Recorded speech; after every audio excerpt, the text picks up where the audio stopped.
Hello everyone. In this series of energy resources, we have discussed about types of energy resources और what are energy resources और एक good fuel की क्या क्या qualities होनी चाहिए, क्या क्या ideal fuel की qualities होनी चाहिए. So हमने कुछ इन सब चीज़ों के बारे में डिस्कस किया था एंड देन जो प्रीवियस वीडियो थी वो थी हमारी कि जो टाइप्स ऑफ एनर्जी रिसोर्सेज में रीन्यूएबल और नॉन रीन्यूएबल एनर्जी रिसोर्सेज आते हैं. तो we had discussed about non renewable energy resources जिसमें हमने कोल के बारे में बात की यानी कोयले के बारे में बात की, पेट्रोलियम के बारे में बात की, क्रूड ऑयल के बारे में बात की और कोल बेड मीथेन के बारे में भी बात की और नेचुरल गैस के बारे में बात की. तो if you haven't check the previous video please go and check the previous video so that आपको ये वीडियो काफ़ी अच्छे से क्लियर हो कि क्यों हम स्विच करने जा रहे हैं रीन्यूएबल एनर्जी रिसोर्सेज पर. Okay, now moving on to the second type of energy resource that is renewable energy resource. So definition देख लेते हैं क्योंकि डायरेक्टली एग्जाम में डेफिनेशन दे दी जाती है और आपसे पूछ लिया जाता है which type of energy resource it is. So okay, जब हम रीन्यूएबल एनर्जी रिसोर्सेज की बात करते हैं तो जैसे नाम से ही पता चल रहा है न्यू, जो रीन्यू हो जाए यानी कि बहुत कम टाइम में जो वापस से रिन्यू हो जाए, नया बन जाए, वापस से एक तरीके से जन्म ले ले, तो दैट इज रीन्यू, नया जो हो जाए. So most renewable energy resources जो है दे कम इधर डायरेक्टली और इनडायरेक्टली फ्रॉम द सन. तो अगर आप देखें तो जब हम रीन्यूएबल एनर्जी रिसोर्सेज की बात करेंगे ना, जब हम एग्जांपल्स देखेंगे उसमें, तो आप देखोगे कि उसमें डायरेक्टली या तो वो indirectly most of the energy resources, renewable energy resources कहाँ से आ रहे हैं? सन से आ रहे हैं. जैसे अगर मैं बात करूँ सनलाइट की या सोलर एनर्जी की, तो सोलर एनर्जी खुद में क्या है? एक रीन्यूएबल एनर्जी रिसोर्स है. तो अब ये कैसा रीन्यूएबल एनर्जी रिसोर्स है जो कि डायरेक्टली हमें सन से मिल रहा है ना? तो it can B use directly for heating. Directly आप इसे हीटिंग पर्पज के लिए यूज कर सकते हैं एंड डायरेक्टली आप इसे क्या सोलर पैनल्स के थ्रू इससे इलेक्ट्रिसिटी प्रोड्यूस होती है ना? तो इलेक्ट्रिसिटी को हम फिर फर्दर अलग अलग एप्लीकेशंस में यूज करते हैं. तो ये जो सनलाइट है या सोलर एनर्जी है, this is directly received from the sun. तो जैसे बोला गया है कि रीन्यूएबल एनर्जी रिसोर्सेज या तो डायरेक्टली या तो इनडायरेक्टली आपको most of the energy resources sun से मिलते हैं. मोस्ट ऑफ द बोला है, सब नहीं बोला है, most of the energy resource. ठीक है. Now moving on to the key generating electricity and for hot water heating, solar cooling and a variety of commercial industrial uses. अब सोलर कूलिंग होती है, सोलर हीटिंग भी होती है. तो basically हम इलेक्ट्रिसिटी को यूज़ करते हैं हीटिंग पर्पज़ के लिए भी और कूलिंग पर्पज़ के लिए भी. तो वहाँ पे वो जो इलेक्ट्रिसिटी है वो जनरेट कहाँ से हो रही है? सोलर लाइट से यानी सनलाइट से. तो सोलर पैनल्स के थ्रू या फोटोवोल्टिक सेल्स के थ्रू हम इलेक्ट्रिसिटी जनरेट करते हैं सोलर लाइट से, जो कि डायरेक्टली हमें कहाँ से मिलती है? सन से मिलती है and it is a kind of renewable energy resource. अब जो सन की हीट है वो विंड को भी डिराइव करती है ना? सन की हीट कहीं न कहीं विंड को एक तरीके से विंड के ब्लो होने में, एयर के ब्लो होने में हेल्प करती है. तो अगर हम विंड एनर्जी की बात कर रहे हैं, तो विंड एनर्जी इनडायरेक्टली हमें सन से मिल रही है. मतलब डायरेक्टली विंड सन से रिलेटेड नहीं है. Wind is another element. Wind is like air, है ना? तो विंड एयर है, विंड सोलर एनर्जी नहीं है. बट विंड जो उसका मूवमेंट है, उसका जो बनना है, वो इनडायरेक्टली किससे रिलेट होता है? सन से रिलेट होता है. तो सोलर हीट डिराइव करती है किसको? विंड फॉर्मेशन को भी. तो जो विंड एनर्जी की जब हम बात करेंगे तो ये इनडायरेक्टली किससे रिलेटेड है? सन हीट से या सोलर एनर्जी से. अ, अब विंड एनर्जी की अगर हम बात करें तो इसमें हम क्या करते हैं? विंड टर्बाइन्स के थ्रू विंड एनर्जी को कैप्चर करते हैं और देन उसके बाद हम जो टरबाइन से क्या करते हैं? जनरेटर से कनेक्ट करके उसको इलेक्ट्रिसिटी प्रोड्यूस करते हैं. Now moving on to the data part कि अकॉर्डिंग टू गवर्नमेंट जो 60% of India total power capacity will come from renewable energy sources by 2030. 2030 तक ऐसा एक तरीके से यू कैन से कि टारगेट सेट किया गया है कि 60% ऑफ इंडिया की जो टोटल पावर कैपेसिटी है, टोटल अगर हम 100 मानते हैं कि इंडिया की टोटल पावर कैपेसिटी, जो टोटल जनरेशन हो रहा है इलेक्ट्रिसिटी का या पावर का सप्लाई का, वो 100% है. तो उसमें 60% जो है वो किसका हिस्सा होना चाहिए? रीन्यूएबल एनर्जी सोर्सेज का. 2030 तक हमने ऐसा टारगेट बना के चले हैं कि 60% यानी कि ज़्यादा से ज़्यादा हिस्सा हम रीन्यूएबल एनर्जी से एक्सट्रैक्ट करें, पावर पावर का या इलेक्ट्रिसिटी का.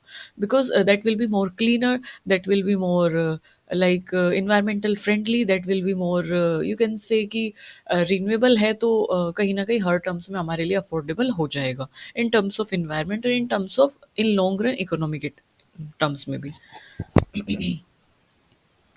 Now, if we talk about this ambition target will help India offer the global community a 35% reduction in GHG emission intensity of its economy below 2005 level by 2030 as part of intended national determined contribution INDCs under Paris agreement.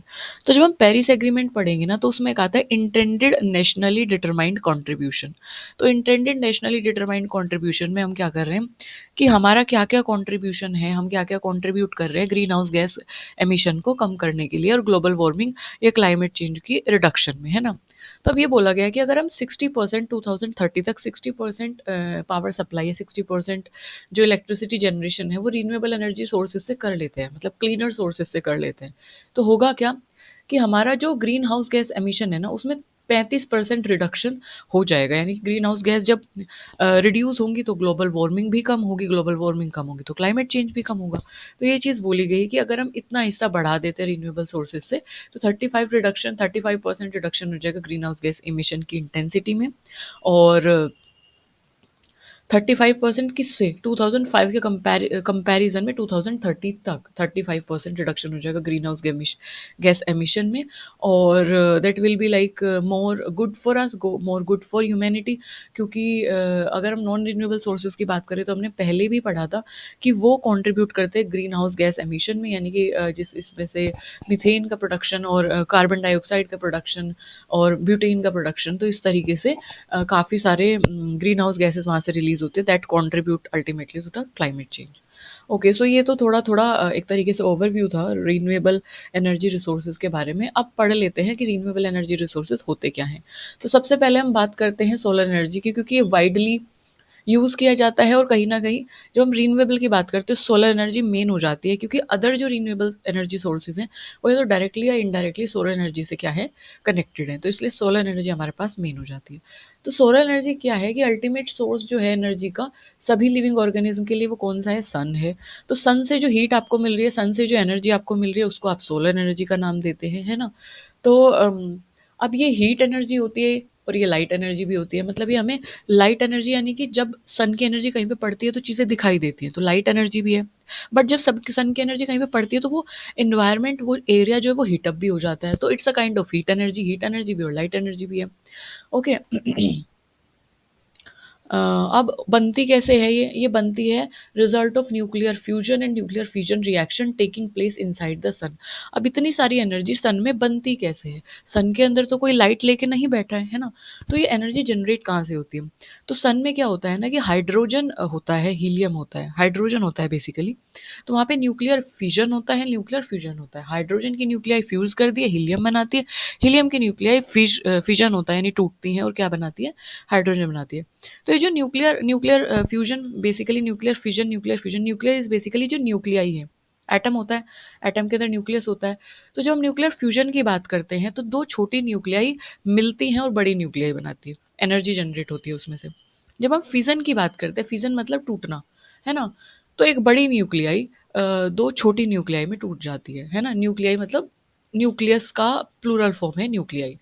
तो होता क्या है कि जब nuclear fusion और nuclear fission होता है सन में तो बहुत सारी एनर्जी वहाँ से जनरेट होती है, बिकॉज एटम जो होता है ना, एटम जब मिलते हैं और एटम जब टूटते हैं तो इमेंस अमाउंट ऑफ हीट जो है जनरेट होती है, immense amount of energy generate होती है।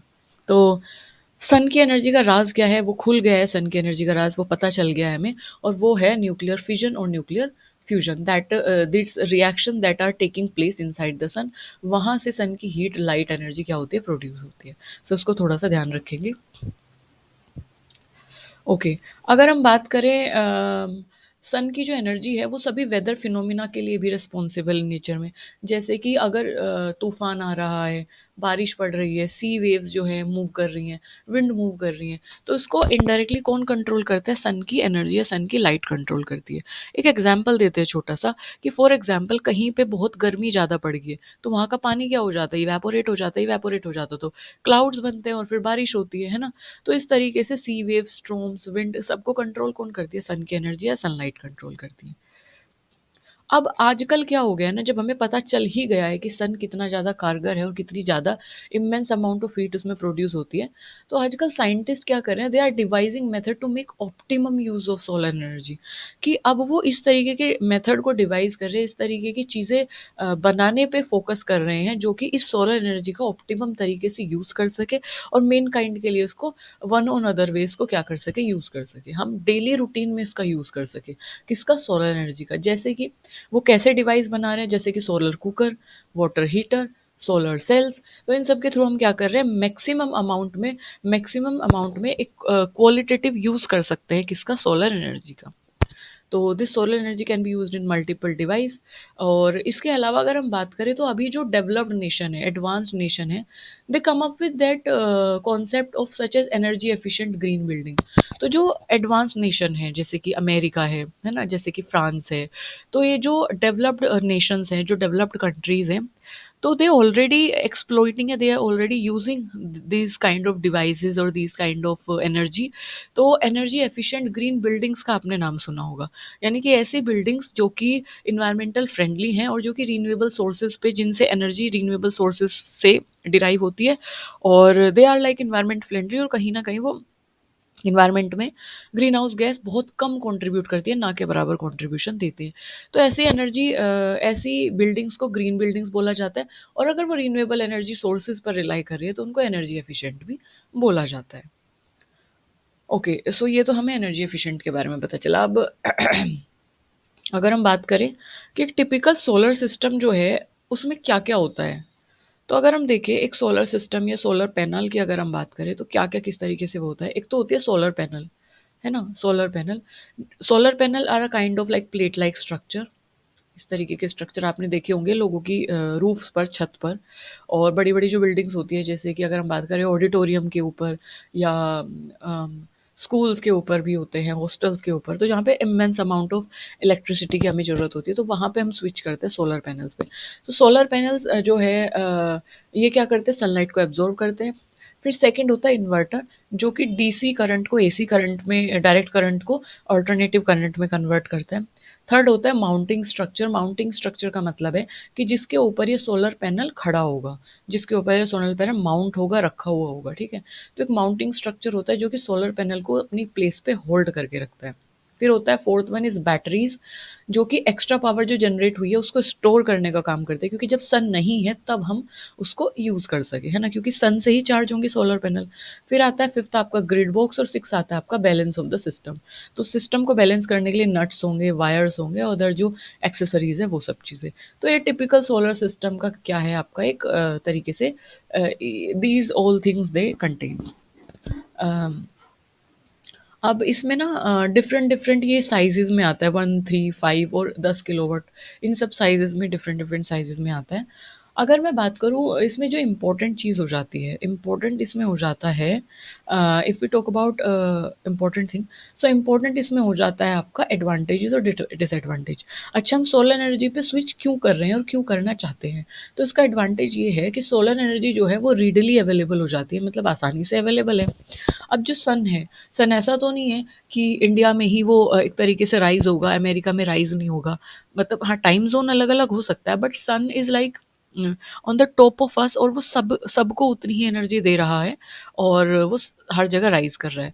तो एक तो ये सबके लिए अवेलेबल हो जाती है ना, चाहे वो कोई भी दूर दराज का इलाका हो, कोई भी एडवांस्ड नेशन हो, या कोई भी मेट्रोपॉलिटन सिटी हो, या कोई ऐसा इलाका हो जो रूरल एरिया है, तो वो हर जगह अवेलेबल होगा। तो रीडली अवेलेबल है, इनएग्जॉस्टेबल है। इनएग्जॉस्टेबल का मतलब है जो कभी खत्म नहीं होती है। सन की एनर्जी कभी एग्जॉस्ट नहीं होती, कभी खत्म नहीं होगी। ऐसा नहीं है कि सुबह आपने 9 बजे सन देखा और शाम तक आते आते सर की एनर्जी जो है खत्म होगी। हाँ, वो अपना एक एक तरीके से उसका पूरा रोटेशन होता है, जिसमें वो 24 आवर्स जो होता है टाइम का, तो रोटेशन की वजह से किसी टाइम पे सन की इंटेंसिटी ज़्यादा होगी। जैसे कि अगर हम बात करें बिटवीन 12 to 2, 12 बजे से 2 बजे तक का जो टाइम है, वो एक ऐसा टाइम होता है जहाँ पे सन की इंटेंसिटी ज़्यादा होती है, बिकॉज ऑफ द अर्थ जो है वो रोटेट कर रही है, उसका रीज़न ये है।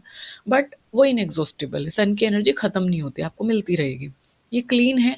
क्लीन इसलिए है क्योंकि इससे कोई भी, जब सन की एनर्जी आती है तो इससे कोई बाई प्रोडक्ट रिलीज़ नहीं होता या कोई ग्रीन हाउस गैस रिलीज़ नहीं होती है।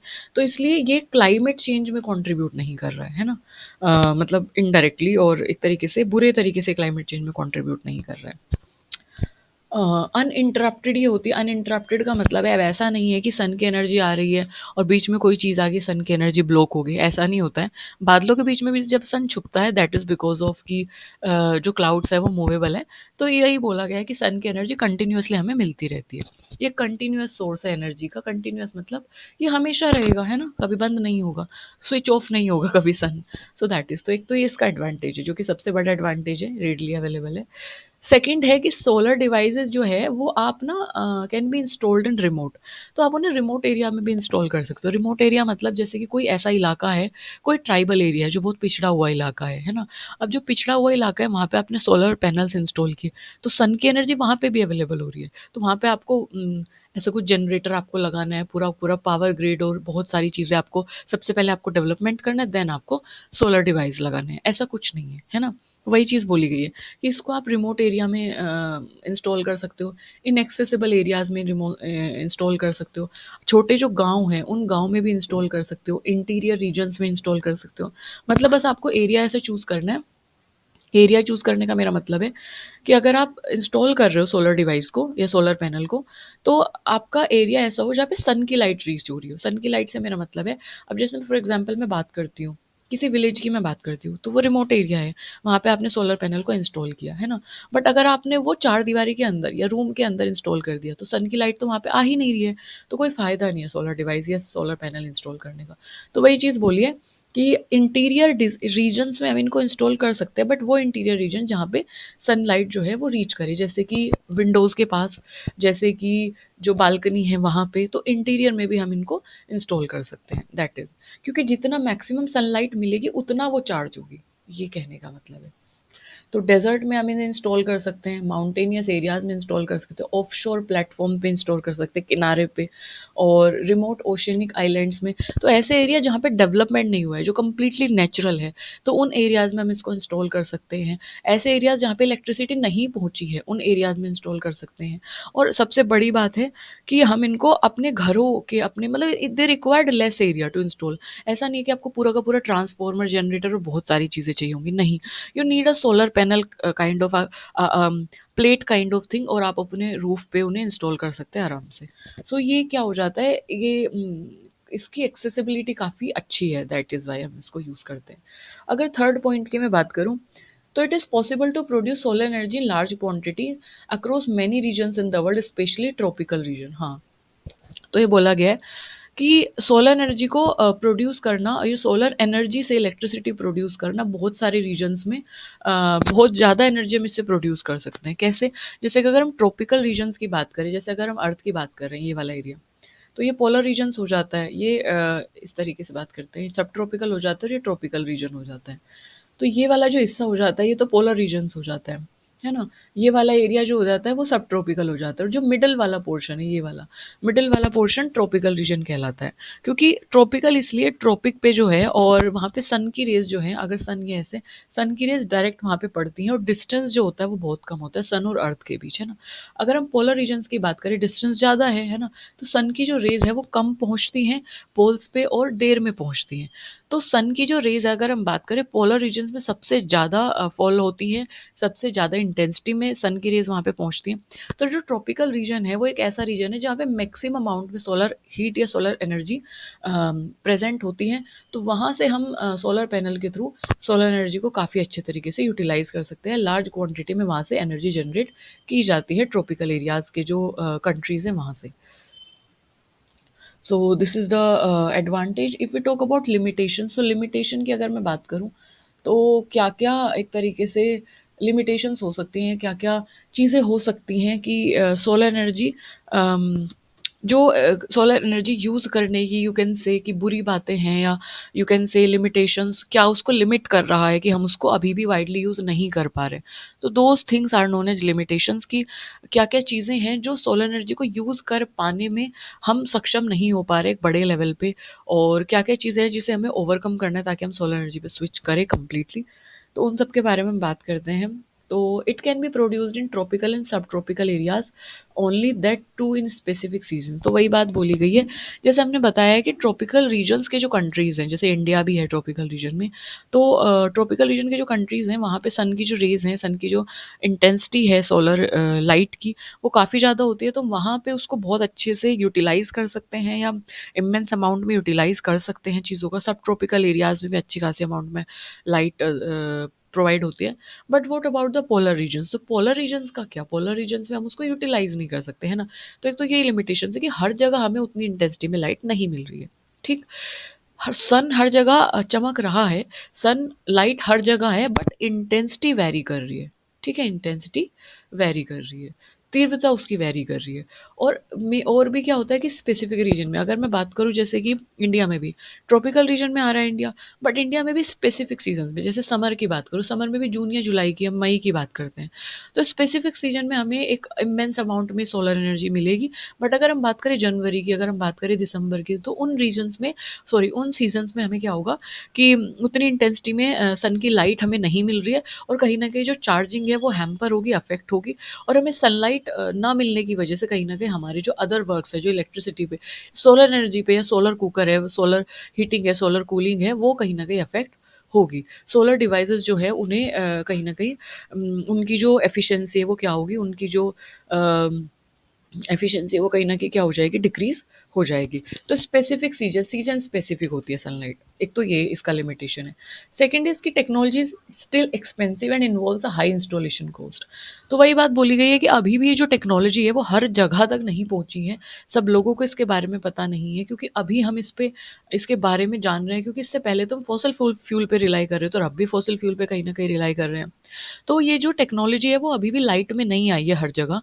और तो इससे रिगार्डिंग जो स्किल्ड लेबर है, मतलब इस टेक्नोलॉजी, इसको डिवाइस करने वाले जो लोग हैं, इसके बारे में जानने वाले जो लोग हैं, इसको इंस्टॉल करने वाले जो लोग हैं, वो अभी बहुत कम है ना। तो स्किल्ड जो लेबर है कहीं ना कहीं उसकी जो स्कैरसिटी है, वो एक क्या बन जाता है, लिमिटेशन बन जाता है, और एक्सपेंसिव टेक्नोलॉजी हो जाती है, और जब इसको इंस्टॉल किया जाता है थोड़ा सा उसकी कॉस्ट बढ़ जाती है। जैसे हमने ऊपर देखा कि कितने सारे जो एलिमेंट्स हैं वो इसके अंदर आते हैं, तो इतने सारे एलिमेंट्स को इंस्टॉल करने में कॉस्ट भी काफ़ी ज़्यादा हाई आ जाती है। थर्ड अगर हम बात करें, it is difficult to store and run heavy machinery. इसमें ग्रिड बॉक्स और ये सब चीज़ें काफ़ी ज़्यादा हैवी मशीनरीज आती हैं, तो उनको स्टोर करना, उनको रखना, बड़े बड़े सोलर पैनल्स अगर हम लगा रहे हैं तो उसके लिए स्पेस भी हमें चाहिए, तो वो सब चीज़ें इसकी लिमिटेशंस में आ जाती है। Solar panel consume land as power generation per square unit is low. तो अगर हम इसको कंपेयर करें ना, तो सोलर पैनल, जैसे मैंने बताया, पैनल काइंड ऑफ थिंग होती है, बड़ी बड़ी क्या होती है, बड़ी बड़ी पैनल्स होती है ना। और एक तरीके से उनको लगाने के लिए हम, इसलिए हम बोल रहे हैं कि घर पे हम उनको छत पे लगाना प्रेफर करते हैं, क्योंकि छत पूरा खाली होती है ना। तो उनको लगाने के लिए हमें एक बड़ा लैंड की ज़रूरत होती है, बड़े एरिया की ज़रूरत होती है। तो अब उस एरिया में जितनी हमने सोलर पैनल्स लगाई हैं, अगर हम पर स्क्वायर मीटर के अकॉर्डिंग, कि मान लो सपोज करो 1 स्क्वायर मीटर में हमने कोई इतनी बड़ी सोलर पैनल इंस्टॉल की है, तो जितना बड़ा हम सोलर पैनल उसमें इंस्टॉल कर रहे हैं, पर स्क्वायर यूनिट स्क्वायर के अकॉर्डिंग अगर हम उसका पावर जनरेशन देखें तो बहुत कम आ रहा है। मतलब वो लैंड ज़्यादा कंज्यूम कर रहा है, उसके अकॉर्डिंग वो पावर जनरेशन कम दे रहा है, कंपैरिजन टू जितना वो लैंड कंज्यूम कर रहा है ना। तो वही बात बोली गई है, power generation per square unit is low. तो ये इसका एक लिमिटेशन हो जाता है कि जितना हम इनपुट दे रहे हैं लैंड का, उतना हमें एनर्जी का आउटपुट नहीं मिल रहा है। If we talk about fifth one, silicon used in the production of solar photovoltaic SPV cells is pollutant। अगर हम बात करें सिलिकॉन बोरोन, ये इसमें यूज़ होता है, चिप्स यूज़ होती है इसमें, यानी फोटोवोल्टिक सेल या सोलर सेल्स में। तो जो सिलिकॉन है वो अपने आप में एक पोल्यूटेंट की तरह काम करता है। तो कहीं ना कहीं ये समहाउ इन्वायरमेंट को ग्रीन हाउस गैस तो एमिट नहीं कर रहा है, बट कहीं ना कहीं एक पोल्यूटेंट वाला जो मटेरियल है वो इसमें यूज़ हो रहा है, तो कहीं ना कहीं इन्वायरमेंट के लिए थोड़ा सा ये हार्मफुल हो जा रहा है। नॉट इन दैट मच कि जितना non fossil fuel, sorry fossil fuel है या नॉन रिन्यूएबल एनर्जी सोर्सेज है उतना नहीं, बट हाँ एक पोल्यूटेंट जो एलिमेंट है वो इन्वायरमेंट भी ऐड करता है। सो ये सब उसकी पॉसिबल लिमिटेशन है। If we talk about if you talk about this one, national solar mission, तो नेशनल सोलर मिशन जो है वो किस तरीके से मैक्सिमम यूज कर सकते हैं सन की एनर्जी का। तो national solar mission is one of the eighth mission in national action plan on climate change. तो national action plan on climate change ये रिलीज हुआ था 30 जून 2008 में। तो इसके अंडर में 8 मिशन आते हैं, ठीक ठीक है। तो 8 जो मिशन है वो डिफरेंट डिफरेंट एरियाज में है, जैसे कि ग्रीन इंफ्रास्ट्रक्चर को लेके है, क्लाइमेट चेंज को लेके मिशन है, वाटर कंजर्वेशन को लेके मिशन है। तो उसमें एक मिशन है कि रीन्यूएबल एनर्जी सोर्सेज पे हमें रिलाई करना है। तो रीन्यूएबल एनर्जी सोर्सेज पे रिलाई करना है और 2030 तक हमें 60% जो एनर्जी है वो रीन्यूएबल एनर्जी सोर्सेज से एक्सट्रैक्ट करनी है। तो उसी में एक मिशन आता है नेशनल सोलर मिशन, ठीक है। तो अब जो गवर्नमेंट है, तो गवर्नमेंट ने इस मिशन के थ्रू क्या किया है, स्टेप आउट किया है non renewable sources of energy से रीन्यूएबल सोर्सेज ऑफ एनर्जी की तरफ। तो इंडिया सोलर सोलर कैपेसिटी जो है targeted under the Jawaharlal Nehru national solar mission by 5 times reaching like 1 lakh I think, हाँ 1 लाख मेगावाट बाय 2022। तो अगर देखे जाए Jawaharlal Nehru national solar mission जो पहले था, तो उससे 5 गुना ज़्यादा हमने क्या किया है, नेशनल सोलर मिशन के अंडर जो है तरक्की की है, या रीन्यूएबल एनर्जी सोर्सेज पे कहीं ना कहीं उससे एनर्जी को एक्सट्रैक्ट किया है। यानी कि जब हम सोलर नेशनल सोलर मिशन की बात करते हैं और रीन्यूएबल एनर्जी सोर्सेज की बात करते हैं, तो नेशनल सोलर मिशन स्पेसिफिकली किसको टारगेट करता है, सोलर एनर्जी पे। यानी कि रीन्यूएबल में भी हम मैक्सिमम एनर्जी किससे जनरेट करें, सोलर एनर्जी से जनरेट करें। तो नेशनल सोलर मिशन जो है स्पेसिफिकली सोलर एनर्जी के इर्द गिर्द घूमता है, सोलर एनर्जी के अराउंड क्या करता है, बात करता है। तो जवाहरलाल नेशनल सोलर मिशन जो था, उससे 5 गुना ज़्यादा हमने एक तरीके से रीच किया है टारगेट को टुवर्ड नेशनल सोलर मिशन के अंडर में, ठीक है। तो we have reached 1 lakh megawatt by 2020। The new target were approved in June 2020 2015। So 100 gigawatt target self is divided into 2 part. तो इसमें 40 गीगावाट थ्रू रूफटॉप के अगर 100 गीगावाट एनर्जी जो है हमें जनरेट करनी है, तो उसको 2 पार्ट्स में डिवाइड किया गया। 40 गीगावाट हम रूफटॉप से एक तरीके से जनरेट करेंगे, और 60 gigawatt through large and medium scale grid connected solar power project. तो 40 गीगावाट जो रूफटॉप सोलर पैनल्स होते हैं, तो 40% यानी कि ये हिस्सा हम रूफटॉप सोलर पैनल से जनरेट करेंगे, और 60 गीगावाट जो है वो जो मीडियम और लार्ज स्केल ग्रिड कनेक्टेड जो कि सोलर पावर प्रोजेक्ट से डिफरेंट डिफरेंट जो भी सोलर पावर प्रोजेक्ट चल रहे हैं, जैसे कि किसी बड़े ग्राउंड में हमने सोलर पैनल लगाई हैं, या किसी सोलर पार्क हमने बनाया है। तो जो different different solar power project एक तरीके से चल रहे हैं, तो 60% gigawatt energy through those project हम एग्रीगेट क्या करेंगे, जनरेट करेंगे। सो इस तरीके के टारगेट के साथ, इस एम्बिशन के साथ, India will become one of the largest green energy producer in the world. तो ये एम्बिशन हमने रखा है, ये टारगेट हमने रखा है, 2022 का रखा है, 2030 का रखा है। बिकॉज वी वांट कि इंडिया जो है वो largest green energy producers country बने इंडिया में, सॉरी कंट्री बने वर्ल्ड का। कि इंडिया जो है कहीं ना कहीं रीन्यूएबल एनर्जी सोर्सेज पे मैक्सिमम रिलाई करे, और वो एक वर्ल्ड का लीडिंग कंट्री बने जो कि ग्रीन एनर्जी पे रिलाई कर रहा है, ताकि वो दूसरों को भी क्या कर सके, मोटिवेट कर सके to rely on green energy. और अगर हम देखें कि क्या-क्या फैक्टर्स हैं जो कि सोलर पावर जनरेशन की पॉपुलैरिटी को इंक्रीज़ करते हैं। सो सबसे पहला है इसमें इम्प्रूवमेंट इन टेक्नोलॉजी।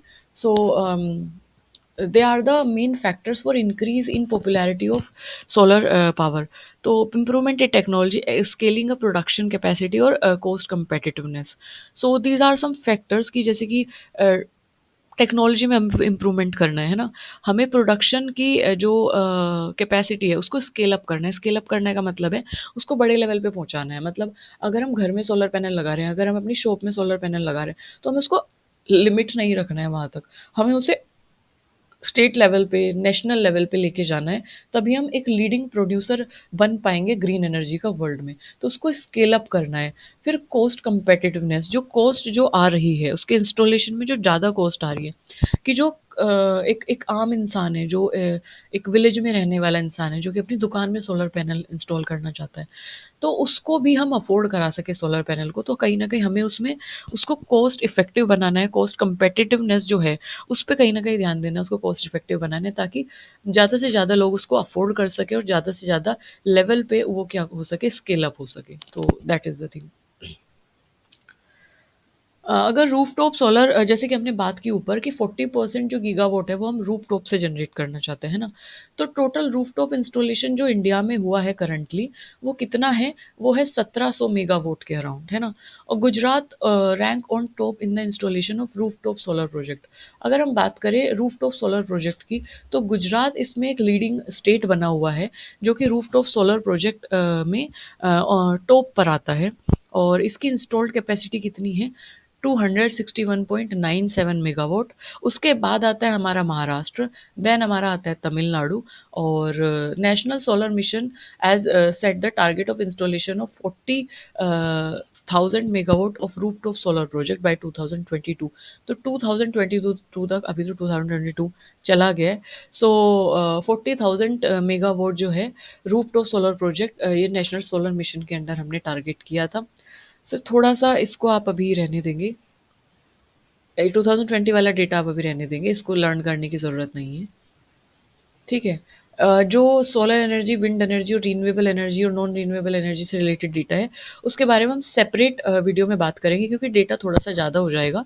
और इसमें क्या है ना कि अप टू डेट हमें रहना पड़ेगा, तो इस वजह से जो रीसेंट डेटा है 2020-30 तक हमने क्या सेट किया है टारगेट, और 2025 तक हमने क्या किया है, 2024 में हम कहाँ पे पहुंचे हैं, सो वो सारा सारा डेटा हम सेपरेट वीडियो में बात करेंगे। अभी के लिए हम इसमें क्या करेंगे, अभी के लिए हम इसमें थ्योरी पढ़ लेते हैं। अभी के लिए हम इसमें पढ़ लेते हैं कि विंड एनर्जी, सोलर एनर्जी और hydrothermal hydro power generation, so what are all these renewable sources of energy and how they are like formed or how they are generated, how we are extracted electricity from these renewable sources of energy। तो अभी हम इसमें theory theory वाला portion पढ़ लेते हैं, separate video हम data पे बना देंगे। अभी के लिए बस इतना ही। इसमें हमने बात की है, इसमें हमने रिन्यूएबल एनर्जी सोर्सेज के बारे में बात की है, जिसमें हमें सोलर एनर्जी के बारे में बात की है। Then we have discussed about कि क्या-क्या सोलर सिस्टम के एलिमेंट्स हो सकते हैं, एडवांटेजेस क्या हैं सोलर एनर्जी के, लिमिटेशंस उसकी क्या हो सकती है, और नेशनल सोलर मिशन क्या है और इसके अंदर क्या-क्या हमने टारगेट सेट किए हैं। और 40 और 60 का जो गीगावाट का जो एक तरीके से रूल है वो हमने देखा है। और थोड़ा-सा डेटा हमने इसमें देखा है जहाँ पे गुजरात रैंक कर रहा है टॉप पे, then followed by Maharashtra and Tamil Nadu। So this is about renewable energy source, जिसमें हमने स्पेसिफिकली सोलर एनर्जी के बारे में बात की है। अगली वीडियो में हम विंड एनर्जी के बारे में, and then we discussed about other sources of energy जैसे hydro electric power generation, geothermal energy. तो आगे आगे हम और रिन्यूएबल एनर्जी सोर्सेज के बारे में बात करेंगे। आज के लिए बस इतना ही। सो पढ़ते रहिए, अपना ध्यान रखिए, खुश रहिए, और पढ़ना ज़्यादा ज़रूरी है क्योंकि एग्ज़ाम अभी आने वाला है। So thank you for listening me so patiently always. Thank you.